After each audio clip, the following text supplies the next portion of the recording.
इस खबर के प्रायोजक हैं Lohia Nagar Mount Carmel high school, Gyansthali high school और LMC कम्युनिकेशन।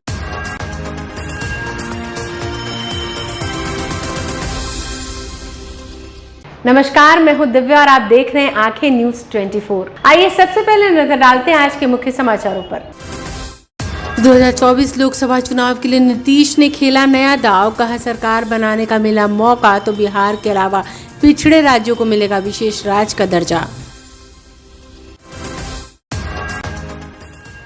बेगूसराय घटना मामले में फोरेंसिक टीम जांच के लिए पहुंची, घटना स्थल जुटाए जा रहे हैं कई सुराग।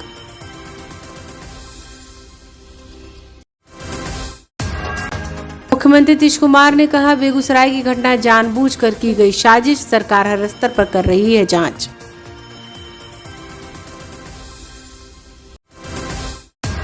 प्रदेश नगर निकाय चुनाव की सरगर्मियां बढ़ी, उम्मीदवारों ने दाखिल किया पर्चा, कर रहे हैं जीत का दावा।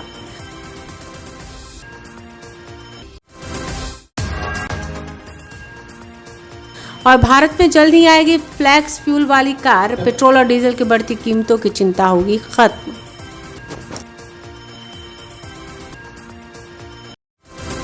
अब समाचार विस्तार से। 2024 लोकसभा चुनाव की तैयारियों की शुरुआत करते नजर आ रहे हैं बिहार के मुख्यमंत्री नीतीश कुमार ने बड़ा ऐलान कर दिया है। उनका कहना है कि देश में गैर भाजपाई सरकार बनने पर सभी पिछड़े राज्यों को विशेष राज्य का दर्जा दिया जाएगा। बिहार के बेगूसराय में हुई गोलीबारी के बीच मुख्यमंत्री नीतीश कुमार आज एक बार फिर मीडिया के सामने आए। इस बार उन्होंने आपराधिक घटनाओं के अलावा और भी कई मुद्दों पर चर्चा की। मुख्यमंत्री नीतीश कुमार ने पिछड़े राज्यों को विशेष दर्जा देने के मुद्दों पर बात की। उन्होंने कहा कि केंद्र में सत्ता में आने के पर सभी पिछड़े राज्यों को विशेष राज्य का दर्जा दिया जाएगा। इसमें ऐसा कोई कारण नहीं है कि ऐसा नहीं किया जा सकता। हम तो ही ना बोल देते हैं कि कोई काम करता है, आज तक कोई काम करता है, हमको नहीं बोलेगा अंड बंड, तो बोलते रहो।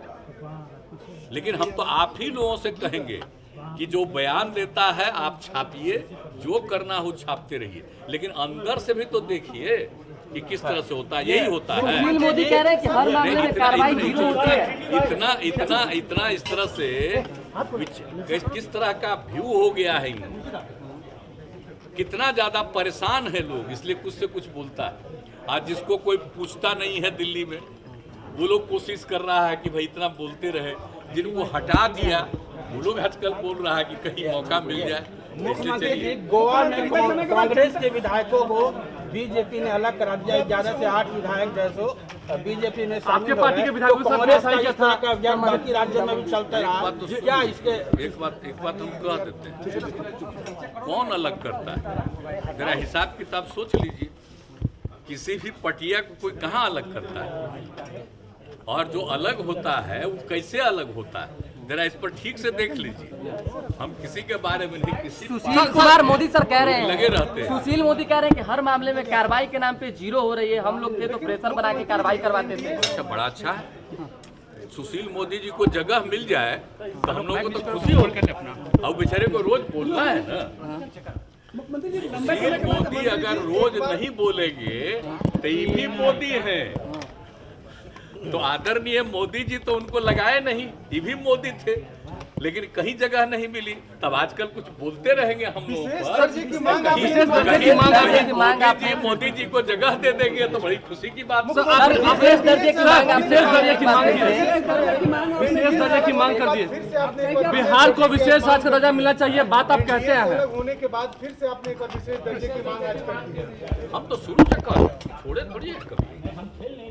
विशेष दर्जा की मांग तो निरंतर हम करते रहे, पूरी सरकार की तरफ से करते रहे, सारा कैंपेन चलाते रहे, हमेशा बोलते रहे। जब भी कोई मीटिंग होती रही है, अब पटना यूनिवर्सिटी के लिए हम नहीं मांगे उनके सामने, तो खर्च चलिए ना ये सब चीज। मुख्यमंत्री जी, लगता है कि बीजेपी कोई डर है, लगता है कि फ्रंट का एजेंडा मुख्य होगा कि बिहार को या बाकी पिछड़े राज्यों को विशेष दर्जा मिले।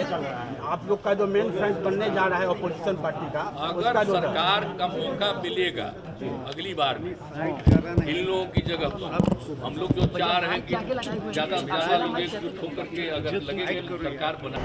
बिहार के बेगूसराय में हाईवे पर घटी घटना मामले में फोरेंसिक टीम आज पहली घटनास्थल पर पहुंची। पटना से आई फोरेंसिक टीम पहले घटनास्थल स्थित बछवाड़ा थाना क्षेत्र के गोधना के पास पहुंचकर जांच कर रही है। जांच करने के दौरान घटनास्थल के पास से फॉरेंसिक टीम को एक गोली का खोखा मिला है। फॉरेंसिक टीम ने घटनास्थल से सैंपल भी लिया है।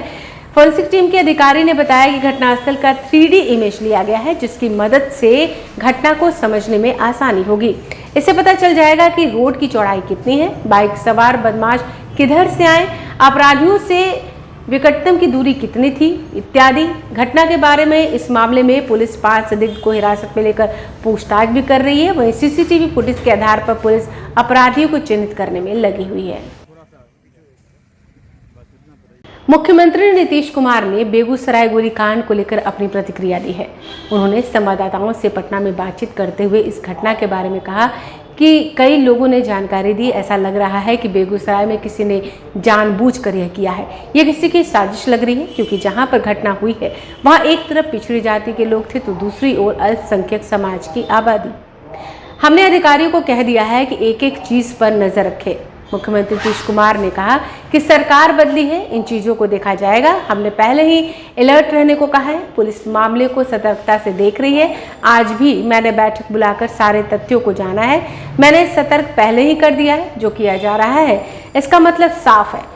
वहीं इधर मुख्यमंत्री नीतीश कुमार ने फायरिंग मामले में कठोर कार्रवाई करने के निर्देश भी दिए हैं। पूरा पता करिए, जरूर झंझट कोई किया अभी तक ये अब देखिए तो पता ही करना है। क्या ऐसा तो नहीं कि सरकार बदली है तो सरकार बदलते हुए रुख को देखते हुए सब चीज को देखा जाएगा। अभी कुछ कहना उचित नहीं है, लेकिन एक एक चीज को देखना बहुत जरूरी है कि ऐसा क्यों हुआ और वो कैसे जा रहा था और किस प्रकार से इस तरह से कोई कर रहा है, कहाँ से कौन निकला। तो हर चीज को वहाँ के सर ये जो 4 लोग थे, SP भी हैं, सारे सब कुछ देख रहे हैं।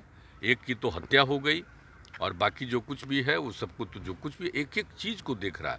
और उसमें जिन लोगों को तेजी से काम नहीं करना था, क्यों नहीं कोई काम किया, ये भी देखने के लिए तो कुछ लोगों को तो सस्पेंड भी किया है। आज ही हमको जानकारी दी है 7 लोगों के बारे में। लेकिन हमने पूरा उसके लिए विस्तृत चर्चा की है। और कल ही जब इसकी थोड़ी जो अखबारों के माध्यम से पता चलता है ना भाई, अखबार या आप लोगों के ये माध्यम से, टेलीविज़न वगैरह के माध्यम से जो कुछ भी पता चलता है, तो उसी के हिसाब से हमने पूछ लिया था तुरंत कि क्या हुआ है भाई। आरोप तो लगा उसके रहे बाद थे कहा कि नहीं देख रहे हैं हम लोग, ये कर रहे हैं, वो सब सारी बात है। लेकिन आपको हमने पूरा मीटिंग बुलाया। आरोप पहली घटना हुई है और खासतौर से आपने इस जनता तरह की राज्य से बात कहा आप है। जानते हैं कि किस तरह से लोगों को सचेत किया हुआ है। आप जरा गौर करिए।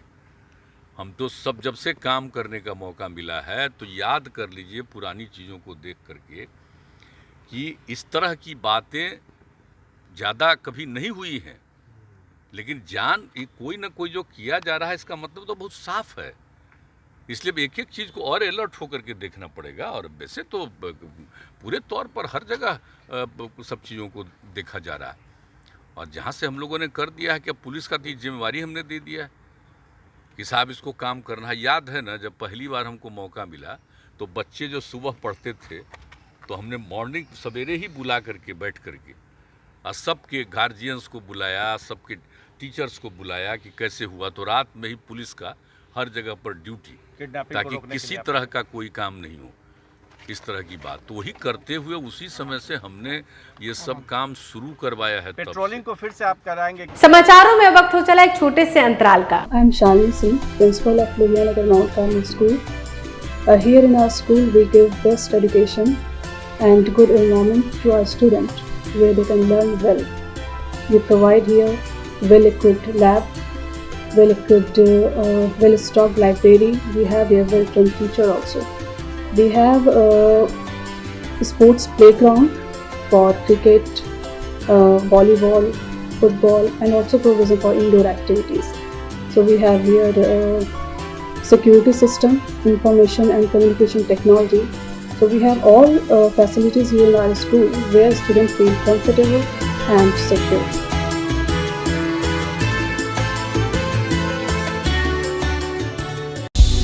क्या आप पत्रकारिता के क्षेत्र में अपना कैरियर बनाना चाहते हैं? तो आज ही Royal Ashoka Institute of Mass Communication and Journalism में अपनी जगह सुनिश्चित करें। आर्यभट्ट ज्ञान विश्वविद्यालय पटना से मान्यता प्राप्त 100% प्लेसमेंट के साथ royal Ashoka Institute of Mass Communication and journalism नामांकन जारी है। हमारा पता है DS/16 गायत्री मंदिर के समीप, कंकड़ बाग, पटना 8,20,000। आप हमें संपर्क भी कर सकते हैं। हमारा मोबाइल नंबर है 9955456126। पटना में नगर निकाय चुनाव को लेकर सरगर्मियां बढ़ गई हैं। फुलवारी शरीफ वार्ड नंबर 25 नूरजहां खातून ने पटना की वीर जलपतन पथ में आकर फुलवारी शरीफ वार्ड नंबर 25 से अपना नामांकन पत्र भरा। इससे पहले 2 बार नूरजहां खातून विजय होती चली आ रही हैं। आम जनता का कहना है कि वार्ड नंबर 25 से एक बार फिर नूरजहां खातून को जिताना है। देख रहे हैं आखिर न्यूज़ 24, मैं इसरार अहमद। इस समय मैं वीर चलपत पटेल में उपस्थित हूँ और यहाँ पर फुलवारी शरीफ नगर परिषद और वार्ड परिषद का चुनाव हो रहा है और यहाँ चुनाव के लिए कई नेतागण यहाँ पर अपना नामांकन पत्र भर रहे हैं और हम इसके साथ कुछ आम जनता भी आए हुए हैं, जानते हैं उनसे फुलवारी शरीफ का हाल। जी क्या नाम हुआ आपका? रेहाना खातून। रेहाना खातून जी। रेहाना खातून जी, आपके जो नेता होने वाले हैं जी, तो उन्होंने नामांकन पत्र दाखिल किया। आज आपके नेता कैसे होने चाहिए? हमारे नेता अच्छे होने चाहिए और अच्छे हैं, कामकाज विकास करने वाली होना चाहिए जी। इसलिए विकास बहुत अच्छा ही पहले से भी थी, इनका विकास बहुत अच्छा हुआ है जी है जिताने का जी। फिर जिताने का प्रयास है, एकदम जीतेंगे, प्रयासी नहीं एकदम जीतेंगे। तो अगर हम कहें आपके नेता का, तो उन्होंने कितना विकास किया है फुलवारी शरीफ में? बहुत ही विकास किया है, अनगिनत विकास किया है। गली नली रोड हर चीज बना है, बहुत बना है, विकास बहुत हुई है। आज नूरजहां खातून जी नामांकन पत्र दाखिल की हैं वार्ड नंबर 25 और ये एक बार जीत भी चुकी हैं, तो क्या आप लोग का ये इरादा है उनको जिताने का?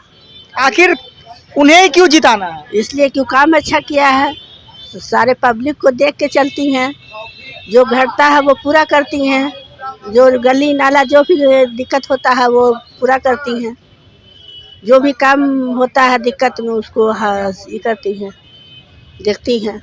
अच्छा, हम ये भी कह सकते हैं, अगर हम बात करें नारी सशक्तिकरण की, आज नारी सशक्त हो गई हैं और 50% आरक्षण महिला को जा रही है, तो एक महिला होने के नाते भी महिला का सपोर्ट है।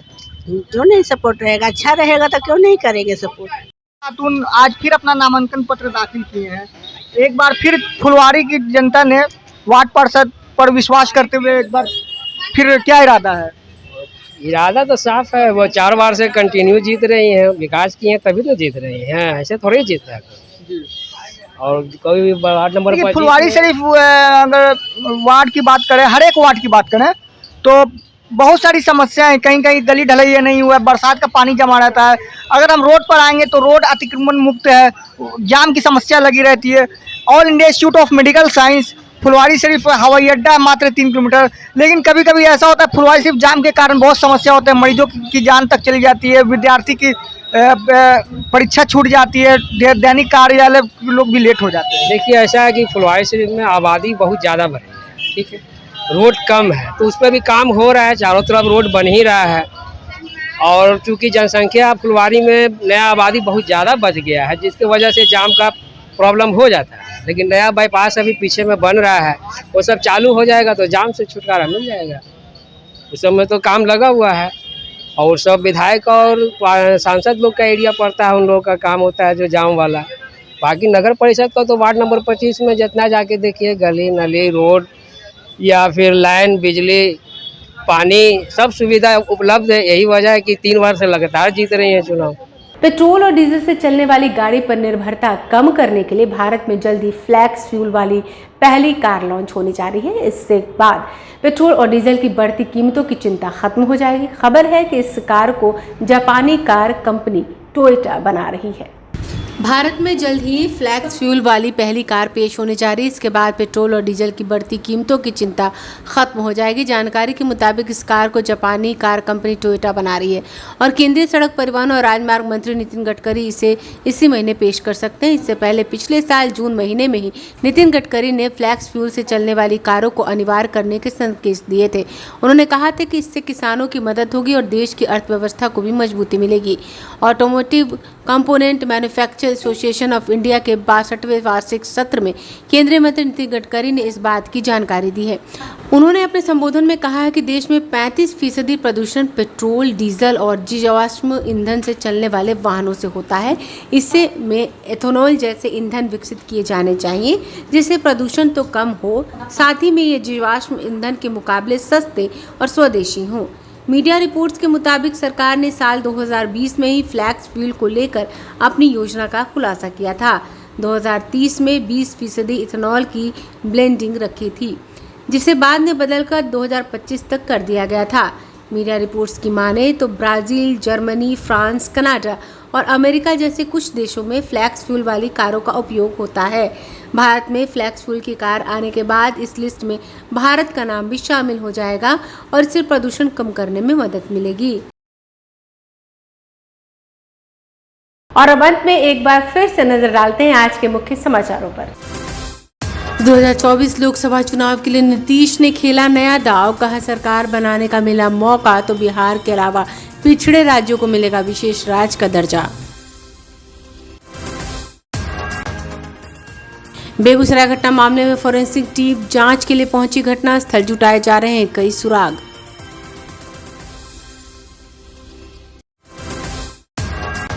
मुख्यमंत्री नीतीश कुमार ने कहा बेगूसराय की घटना जानबूझकर की गई साजिश, सरकार हर स्तर पर कर रही है जांच।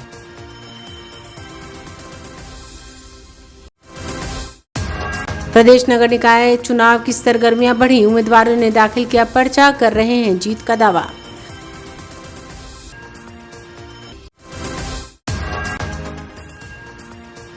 और भारत में जल्द ही आएगी फ्लैक्स फ्यूल वाली कार, पेट्रोल और डीजल की बढ़ती कीमतों की चिंता होगी खत्म।